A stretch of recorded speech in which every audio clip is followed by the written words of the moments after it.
সন্ধ্যাবেলায় এই যে পাঁপড় ভেজে খেতে বসেছি।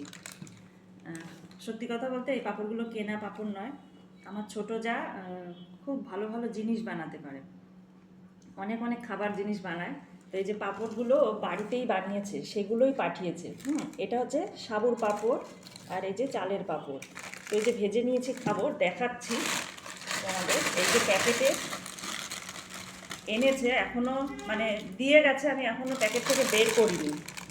এই হচ্ছে সাবুর পাঁপড় আছে এই যে, আর এখানে এই যে এইগুলো হচ্ছে সব চালের পাঁপড়। এই যে এইগুলো চালের পাঁপড়, ও এগুলো বাড়িতেই তৈরি করে।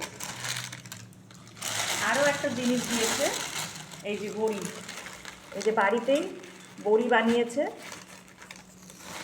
এই দেখো বড়ি বানিয়ে পাঠিয়ে দিয়েছে। এগুলো বেশ বাড়িতে তৈরি করে, আর আমাদের সবাইকে মানে সবার বাড়িতে এরকম অল্প অল্প করে দেয়, আমরা খাই খুব মজা করে। এগুলো সব ওর নিজের বানানো।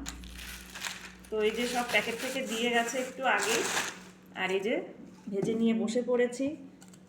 দারুণ বানিয়েছে, ও প্রতি বছর বানায়, খুব সুন্দর হয়েছে, দারুণ হয়েছে।